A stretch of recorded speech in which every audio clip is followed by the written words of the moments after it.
How's it going, guys? Thank you so much for clicking in this video. In this video, I'm going to show you guys my process on how I edit my concert photos. This is something that I get asked a lot, when I'm just on my Instagram, when I keep posting my content. So I figure why not? I've been wanting to do this for a minute, so I just want to show you guys my process. It's not going to be that long. I picked like 5 photos. I'm going to try to do this more often. If you guys actually like this video, just comment what you guys like, what you guys would like to see. And yeah, I just do it because I just wanted to do this. So we're gonna go to the office right now and just hop in the laptop and show you guys how I edit my photos. So let's just go. Alright guys, before I start editing, I want to tell you guys something about editing photos. First of all, this is a process, and this is a skill set that you develop with time. I feel that I still have a lot to learn, and of course I've edited way better than how I used to edit. But it's just a skill set that you will develop based on your taste.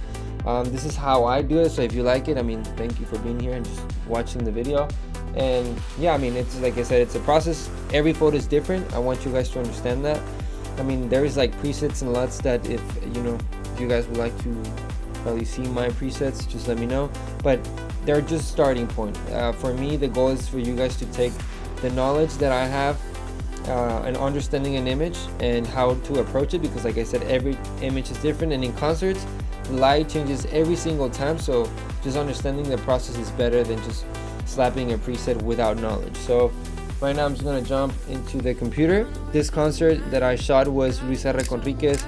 It was Calle 24, Chino Pacas. Something that has a lot of impact on an image, it's the production of the artist. So it has to be a combination of both. Don't expect, like when you see top artists or top photographers, like shooting like Drake or big artists, I don't know your favorite artist, a lot has to do with the production. So if you shoot in your local area or whatever, don't expect that your photos are gonna be the same as their photos, just because it's a different location, different production. So just keep that in mind and just keep practicing. So let's hop into the computer and let's start editing.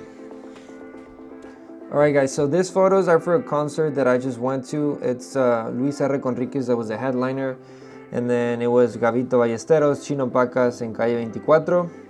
If you guys know them, leave me a comment. But this was, a concert. It was tough, and I want to just talk about like the production. It's really key for a photo to be real good. That really has an impact on every single concert, and I really appreciate the artists that put input into that. So on this one I just picked like 4 or 5 photos, and the process is pretty much the same. Every time that I approach an edit, it's really based on the feeling that I have for the concert. Like every artist is different, the approach is different. Like Karim Leon photos were completely different from like, I don't know, Jelly Roll or like Ice Cube and stuff like that. So on this ones, I liked the color. This one I really like the color contrast, and honestly there's not much to edit on this one, but let's start on this one. This first photo, I like it just because the back shot, it's something different than a performance shot, so I like those. It's kind of like shows a little bit more of the story. And the first thing I do, it's just crop. I do the 4x5 because that's just for Instagram, so just throw a little bit of balance there. That's good. And then I hate, and I'm sorry, but magenta, it's such a bad color sometimes because look how it affects the skin tone. Like it just oversaturates skin tone. So magenta and red could be really difficult, but let's see how we fix this. So I really like this LUT that this preset that I have, which I'm thinking about releasing my presets for the photos. If you guys will be interested, just leave me a comment. But I'm gonna go with kind of like this edit, right? So the first thing that I would do would be going to the curves. This is where I do my contrast. I always recommend the curves just because you have more control. And a question that I get a lot is, Diego, how do you get your photos sharp? And really it's not the camera, it's more about the contrast that you create, because you can see like right here, it looks flat, but when I just throw in the highlights and give it that punch, it just created a little bit more like a sharpness look, like a before and after you could see. So yeah, that's kind of what I do here. So this tool really helps you to see where the shadows are, so that's fine. I like that. So I'm gonna play with my temperature and my tint to start. I want to take it more for the cool side. And then the magenta, I'll probably just throw in the green just to contrast that. I kind of like where it's standing right there. What can I do? We're gonna have to do something with that magenta. Not much we can do, but I'm gonna just throw in the vibrance and saturation because I really like I'm at this phase in my life where I like color a lot since I started doing like color grading and being, you know, as a colorist for videos. So I really appreciate color now more than I used to. I used to be on the desaturated bandwagon, you could say. Let's say the highlights, punch there a little bit more contrast over on the image. That's good. Clarity for sure, we'll throw in some clarity. I'm just gonna play right now. I want to solve this issue, like the magenta. You can see how, you know, it affects the skin tones, and it just grabs too much attention. So I'm gonna send the purple to blue. I like that, just, you know. And then magenta, I'm gonna have to desaturate magenta a little bit here because there's just so much. I mean, you don't want to like completely out because it would just look weird, but it has to be out for sure. I think what I'm gonna do on this image, because this is really bothering me, I'm gonna just play here with the color grading. I'm gonna add a little bit more blue on the shadows. Right there is good. You can see the before and after. And then on the highlights, let's see, throw a little bit of green and yellow on the highlights. Like I like that cinematic feeling, so I'm gonna just throw like the yellow. It just creates contrast on. This is color contrast, guys. Like really shadow, like you have the shadows in an opposite side of the highlights. So I think that looks pretty solid. And then maybe if I want to throw in some punch here on the midtones, I don't know. I mean, let's just leave it like that. Okay, so now let's work in the magenta. So I know this is kind of like orange now. Let's see. Okay, it's red. So I'm gonna bring down the red. I'm gonna kick the yellow to orange here, and then the reds, I'm gonna send them to orange. So it doesn't look that bad, you know? It looks way better for sure. Okay, I kind of dig that. Because now it's not as distracting, you know? Maybe I will just throw in a brush here, and then I'm gonna just make it smaller. Here. Maybe I'm gonna desaturate, or let me see the way the temperature is fine. Now it's not distracting. Now it just feels that it's just part of the image, you know? So, I mean, if you see the before and after, even here, like there is a lot of distraction. So I really like how that looks. I'm just gonna add another mask. I'm gonna shape the image. I think that's really key. This is part of the art process. Everybody has a different process, but I don't wanna show a lot of info here because this is my focus. You know where he's at, so I'm just gonna bring it down a little bit, bring down the highlights. And that's a pretty solid image for me. I really dig how this looks. So I'm just gonna do that one.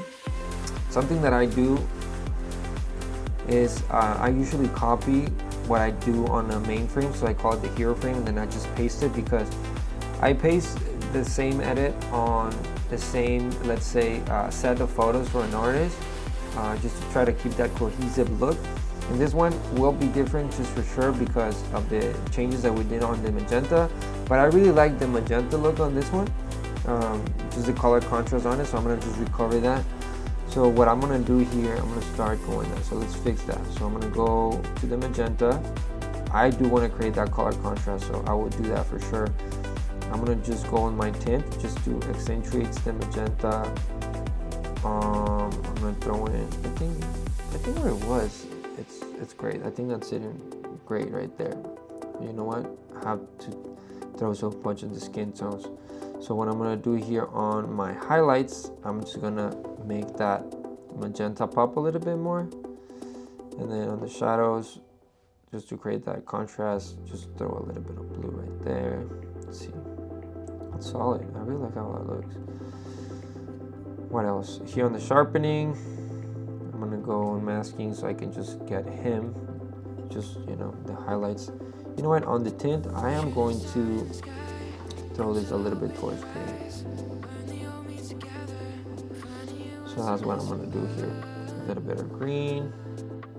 Yeah, just to play on the skin tone. So now if we see that before and after, like this one's subtle, I'm just saturating a little bit more and not losing him. Like this one looks flat.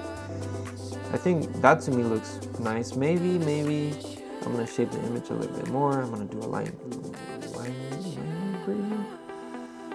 I'm gonna just desaturate a little, like bring the exposure a little bit here. There's a line. So that's my photo. I really like how that looks. So, you know, the before and after. So let's go to the next one. This one I really like. This is Gabito Ballesteros. What I like about this photo is the contrast that has with the shirt. So this one, it's kind of like a black and pink look. So I'm just gonna do the same. I'm gonna paste it, but like I said, in this one it doesn't work just because it's a different production, different setting, different artist. So what I'm gonna do, I'm gonna go first of all 4x5, just frame the image. One thing that I want to do is for sure saturate this image, but I'm going to start with my S curve here. You'll see once I raise the highlights, it's just going to give it a little bit more pop. Not too much because the skin tone, it's already bright enough. Like you can see right here, it's super bright on the skin tones. So let's see. Let's work on, throw a little bit of tint. I'm going to go more for magenta. Okay, I'm gonna go, of course, saturation of this one. I really want to accentuate that pink. So when I'm doing this, when I add the saturation, it's affecting the skin tones. It's like this is way too orange for my liking. So we'll fix that right now. Right now I'm just focusing on this. Maybe I'm just gonna raise the exposure a little bit. Bring down the highlights. Let me contrast. Let me play with that. Just show a little bit more detail on the Balenciaga shirt. So now I'm gonna go to the yellow orange and just bring it down a little bit here. So now it's more like it because you know he's light skinned like me. So here, I don't want blue in this image, so I'm gonna desaturate the blue, the purple, and the magenta. No, magenta of course stays. Not too much, but so now because I'm trying to eliminate distractions here, so probably I will shape the image again, but it's already have a mask, so it's pretty amazing. Just look without the mask.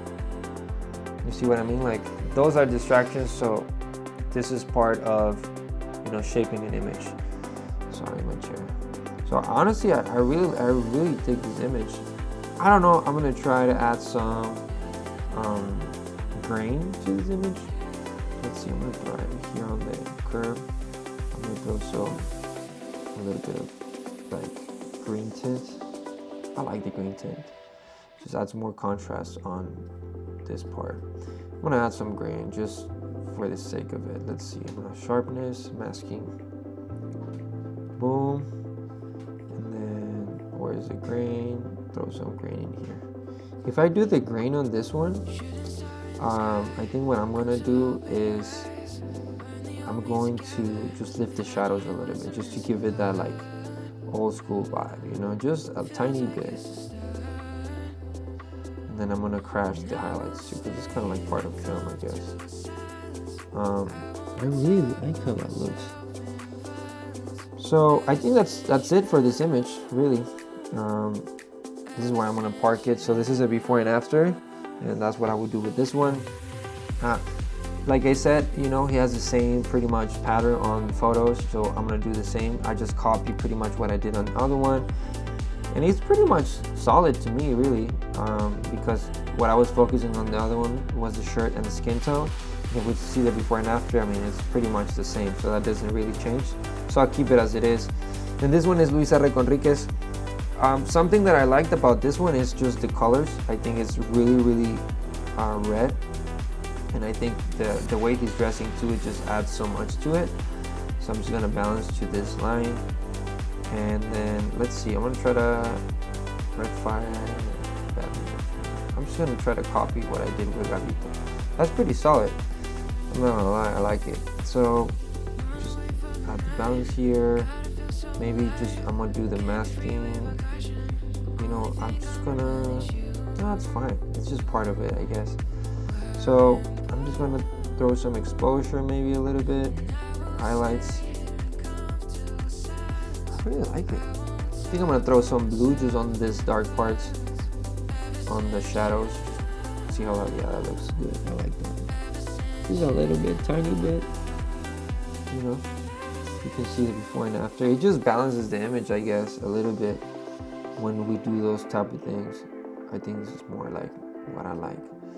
And like I said, just play around with the colors, see what you like. And I think highlights will probably do the same, just to create that contrast just a bit. Like I said, I like the green, so I think it'll be solid to me. Yeah, that's what I would do with this image as well. Not much, but it's a big improvement before and after. So throw a little bit of highlights. There you go. Alright guys, so that's it for this video. I hope you guys enjoyed it as much as I did. I mean, I could go, you know, for a long time editing photos. I really enjoy the process. I think there's a lot of magic on the editing part, and I hope you guys took something from it. So if you guys have any questions, feel free to leave me a comment. Also, I've been thinking on creating like a series of like editing concert photos or editing photos off, and then just the artists that I've shot. And like I've shot a lot of artists, so I think there's a lot of good information and knowledge that I could share with you guys, and also just for you guys to get inspired, and for me, you know, to like put it out. I guess I really enjoy making videos, so just let me know what you guys think about that. And yeah, because like I said, every concert it's a different approach. Every art is a different approach. Like the way I edit these photos are completely different the way I edit the country concert that I went to the other day. So yeah, just let me know what you guys think. And yeah, I mean, like this video. This will really help to reach more people and connect with more people. Subscribe if you're into video and photo. I do work in the music industry, so that's pretty much what I'm really into. So yeah, I just, you know, love to share all this. That's it. It's just weird for me still to make videos in English. If you guys follow me, since I started my content in Spanish, but I think I could reach more people and connect with more people and add more value to more people if I do it in English. So it's still weird, I'm not gonna lie. So if you hear me rumble, this is part of it. So I used to say this a lot when I was creating content in Spanish: esténse creativos. It's stay creative. I hope this video you guys take something, so edit your next photos like a G, and that's it. Stay creative. My allergies, man, it sounds pretty crazy, but I'm gonna go edit some photos again, so stay creative.